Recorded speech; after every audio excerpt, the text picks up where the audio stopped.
ते शूटिंग करते. आपण इथं कशासाठी जमलेलो आहोत ताई आणि आपल्या काय समस्या आहेत? आज या आमच्या कांठा बुद्रुक तालुका अर्धापूर जिल्हा नांदेड या गावामध्ये आमच्या लाडक्या आमदार श्रीजाताई चव्हाण यांचा चांगला या ठिकाणी दौरा आहे. ज्यांनी विकास कामासाठी या ठिकाणी खूप मोठा नाला सरळीकरणाचे ते कामं करण्यासाठी या ठिकाणी श्रीजाताई यांचा मोठा दौरा आहे. विविध विकास कामांचे भूमिपूजन व ताई यासाठी भेट देणार आहेत. तरी आमच्या इथल्या गावाच्या अनेक महिला भगिनींचे साठी त्यांनी जे आश्वासनं दिले होते इलेक्शनच्या वेळेस, त्या महिला भगिनींचे बरेचसे आमच्या इथं जे लाडकी बहीण योजना आहेत त्यांचे काही पैसे KYC करून देखील मिळत नाही आहेत. जे 60 वर्षाचे पैसे असतील, निराधारचे पैसे असतील, ते काही पैसे जमा होत नाहीत. आदरणीय श्रीजाताईंना व आमचे लाडके महाराष्ट्र राज्याचे माजी मुख्यमंत्री आदरणीय अशोकरावजी चव्हाण साहेबांना व श्रीजाताईंना आमची कळकळीची विनंती आहे. सदरील महिलांची दखल घेऊन त्यांच्या खात्यावर ताबडतोब पैसे पडण्यात यावेत ही नम्र विनंती करते.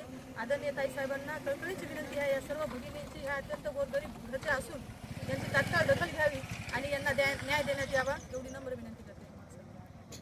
तेवढेच पैसे, दोन्हीचे पैसे तेवढेच आहेत. डिवाइडमध्ये भरा किंवा निराधाराला भरा, दोन्हीचे पैसे तेच आहेत. बंद करायचं.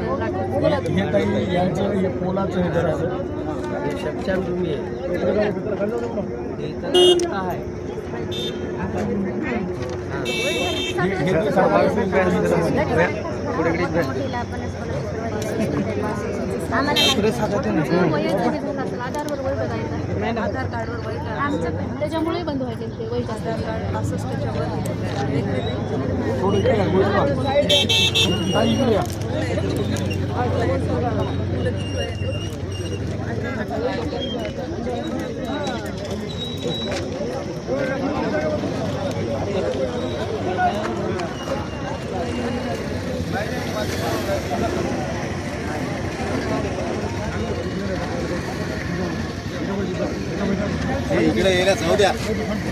तुम्ही बोला.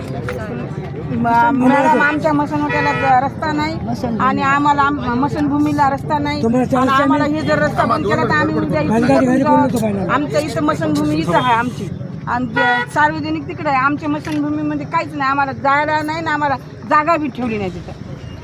आम्हाला रस्ता करून द्या. आम्हाला आमचं काहीच म्हणणं नाही, आम्हाला फक्त रस्ता